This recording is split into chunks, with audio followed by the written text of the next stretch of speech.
எல்லா புகழும் இறைவனுக்கே. Hello friends, welcome to Kilakarai kitchen. இன்றைக்கி நம்ம சேனலில் பார்க்க போகிறது குக்கிங் வீடியோ கிடையாது. ஸோ கிச்சனுக்கு லீவ் விட்டியாச்சு.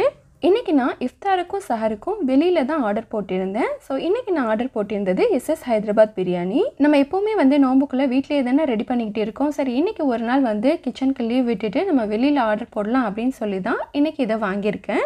ஸோ இந்த பக்கெட் பிரியாணி இப்போ ஓப்பன் பண்ணி பார்க்கலாம். அதுக்கு முன்னாடி இப்போ தான் நம்ம சேனலில் ஃபர்ஸ்ட் டைம் பார்க்குறீங்கன்னா மறக்காமல் சப்ஸ்கிரைப் பண்ணிவிட்டு கூடவே பக்கத்தில் இருக்க பெல் ஐக்கானையும் கிளிக் பண்ணிக்கோங்க. இப்போ வாங்க வீடியோக்குள்ளே போகலாம். இப்போது பக்கெட்டோட மூடியை ஓப்பன் பண்ணியாச்சு. நல்ல ஃபாயில் பேப்பர்லாம் போட்டு பக்காவாக பேக்கிங் பண்ணியிருக்காங்க. வாசனை மூக்க தொலைக்குது. இது பாஸ்மதி ரைஸில் செஞ்ச பிரியாணி. பார்க்குறதுக்கு நல்ல உதிரி உதிரியாக இருக்குது. இப்போ இந்த பிரியாணியோடு சேர்ந்து என்னென்ன வந்திருக்குன்னு சொல்லிட்டு நான் எல்லாத்தையும் வெளியில் எடுத்து அரேஞ்ச் பண்ணுறேன். பிரியாணியோடு சேர்த்து சைடிஷ் மட்டும் இல்லை, பிளேட்டு, ஸ்பூனு, டிஷ்யூ, மவுத் ஃப்ரெஷ்னஸ், டூத்பிக் எல்லாமே வந்துருச்சு. ஸோ இதுதான் ஒரு பக்காவான காம்போ பேக். நம்ம டூர் போனால் கூட நம்ம எதையுமே எடுத்துகிட்டு போகணும்னு தேவையில்லை. இந்த மாதிரி அவங்களே கொடுத்து விட்டுருவாங்க. இப்போ இந்த பாக்ஸை ஓப்பன் பண்ணி என்னென்ன இருக்குன்னு காமிக்கிறேன். ஸோ ஃபர்ஸ்ட் பாக்ஸில் ஆனியன் ரைத்தா இருக்குது. சைடிஷ்க்கு மட்டும் மொத்தம் 5 பாக்ஸ் இருக்குது. இப்போ அடுத்த பாக்ஸை ஓப்பன் பண்ணி பார்க்கலாம்.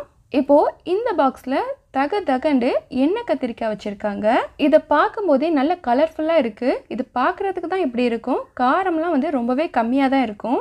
இந்த பிரியாணியுமே ரொம்ப காரம் இல்லாமல் சின்ன பிள்ளைங்கள்லாம் சாப்பிட்றதுக்கு ஏற்ற மாதிரி தான் ரெடி பண்ணுவாங்க. அடுத்த பாக்ஸில் முட்டை இருக்குது. ஸோ இங்கே 5 எக்ஸ் வச்சுருக்காங்க. அப்போனா இதை வச்சே நீங்கள் தெரிஞ்சுக்கலாம், இது தாராளமாக 5 பேர் சாப்பிடக்கூடிய ஒரு சாப்பாடு. அடுத்த பாக்ஸில் என்னோடய ஃபேவரட் பிரெட் ஜாம் இருக்குது. ஸோ எல்லா ஹோட்டல்ஸ்லேயுமே இந்த மாதிரி பிரெட் ஜாம் கொடுக்க மாட்டாங்க. பட் இவங்க எப்போவுமே ப்ரொவைட் பண்ணுவாங்க.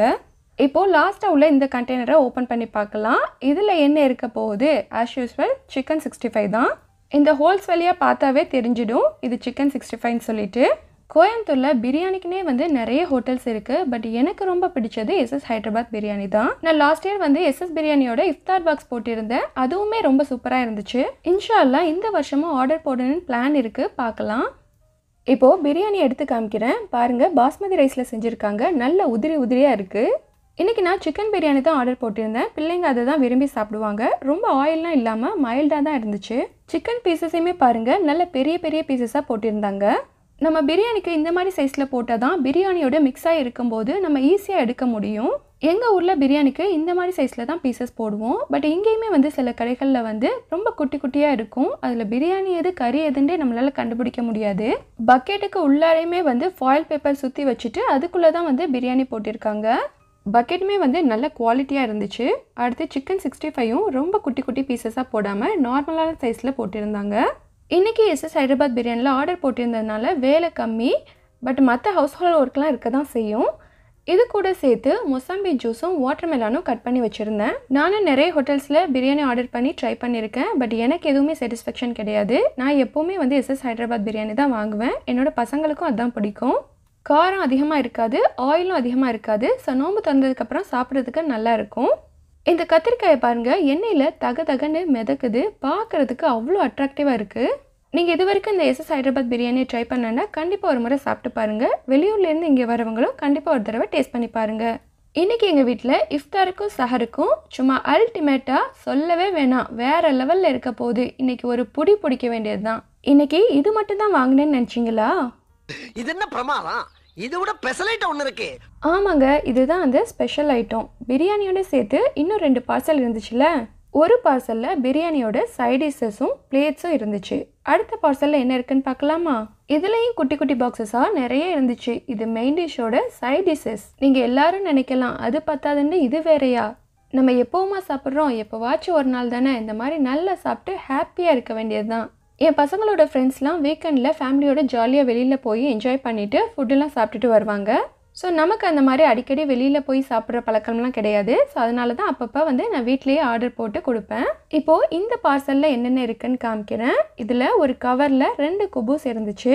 குபூஸ் நம்ம நார்மலாக சப்பாத்தி பரோட்டாலாம் சாப்பிட்ற மாதிரி அதுவும் ஒரு காமனான டிஷ் ஆகிடுச்சு. இதை நான் லூலூவில் பார்த்துருக்கேன். நான் எப்போ லூலு போகிறேனோ அப்போ வாங்கிட்டு அதில் மயோனேஸ் சிக்கன்லாம் போட்டு ஷவர்மா மாதிரி செஞ்சு கொடுப்பேன். இந்த குட்டி பாக்ஸில் மயோனேஸ் வச்சுருக்காங்க. எல்லா பாக்ஸ்லையுமே மயோனேஸ் தான் இருக்குது. இந்த மயோனேஸ் குட்டீஸுங்க விரும்பி சாப்பிட்ற பொருளில் ஒன்றாயிடுச்சு. எதுக்கு எடுத்தாலும் இதை தான் தொட்டு சாப்பிட்றாங்க. மோஸ்ட்லி இதை நம்ம அவாய்ட் பண்ணிடணும். எப்போவாச்சும் வீட்டில் செஞ்சு கொடுக்க வேண்டியது தான். அடுத்து இந்த கவரில் ஸ்லைஸாக கட் பண்ண ஆனியன் இருந்துச்சு. இப்போ சைட் டிஷ் எல்லாத்தையும் பார்த்தியாச்சு. மெயின் டிஷ் என்னன்னு சொல்லிட்டு நீங்களே கெஸ் பண்ணியிருப்பீங்க. வாங்க நம்ம இப்போ அதையும் ஓப்பன் பண்ணி பார்த்துடலாம். இதுவுமே வந்து எஸ்எஸ் பிரியாணியோட கிரில் சிக்கன். என்னோட சன் வந்து நோம்புக்கு முன்னாடியே வச்சு கிரில் சிக்கன் வாங்கி கேட்டுட்டு இருந்தாரு. ஸோ நான் வாங்கி கொடுக்கல, அதனால தான் பிரியாணியோட சேர்த்து இதையும் ஆர்டர் போட்டிருந்தேன். ஒரு முழு கோழியை ஃபாயில் பேப்பரில் சுற்றி வச்சுருந்தாங்க. இதை நான் முன்னாடியே ஆர்டர் போட போகிறேன்னு சொல்லலை. ஸோ அதனால் இதை பார்த்த உடனே ஹாப்பி ஆகிட்டாங்க. ஓகே, எப்போவுமே வந்து நம்ம சாப்பாடு தானே சாப்பிட்றோம். அப்பப்போ இந்த மாதிரி வெளியில் வாங்கினேன்டா நம்ம கிச்சனுக்கு லீவ் விட்ட மாதிரி இருக்கும், நம்மளும் ரெஸ்ட் எடுத்த மாதிரி இருக்கும், ஃபேமிலியோட ஒன்றா உட்காந்து இந்த மாதிரி என்ஜாய் பண்ணி சாப்பிடலாம். இந்த ஆர்டர் வந்து நான் நோன்பு திறக்கிறதுக்கு 1 மணி நேரத்துக்கு முன்னாடி தான் போட்டேன். ஸோ எப்போவுமே வந்து கரெக்டாக இஃப்தாருக்கு முன்னாடியே டெலிவரி பண்ணிடுவாங்க, டிலேயே ஆகாது.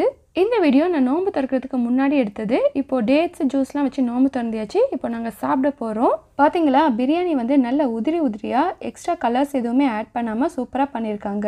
நம்ம நோம்பு டைமில் காரம் கம்மியாக இருக்கிற மாதிரி ஃபுட்டு தான் எடுத்துக்கிடணும். ஸோ அதுதான் வயிற்றுக்கு நல்லது. மோர் அதிகமாக குடிங்க. ஓகே, இப்போ நான் எனக்கு தேவையான அளவு பிரியாணியை போட்டுட்டு இதுக்கு சைட் டிஷ்ஷையும் எடுத்துக்கிட்டேன். இன்றைக்கி ஒரு பிடிக்க வேண்டியது தான். இதுதான் எங்கள் வீட்டோட இஃப்தார் அண்ட் சஹர் சாப்பாடு. ஓகே ஃப்ரெண்ட்ஸ், நீங்கள் உங்கள் இஃப்தாருக்கு என்ன பண்ணீங்கன்னு சொல்லுங்கள். இந்த வீடியோ பிடிச்சிருக்குன்னு நம்புகிறேன். வீடியோ பிடிச்சிருந்தா please like, comment, share and subscribe my channel. Thank you.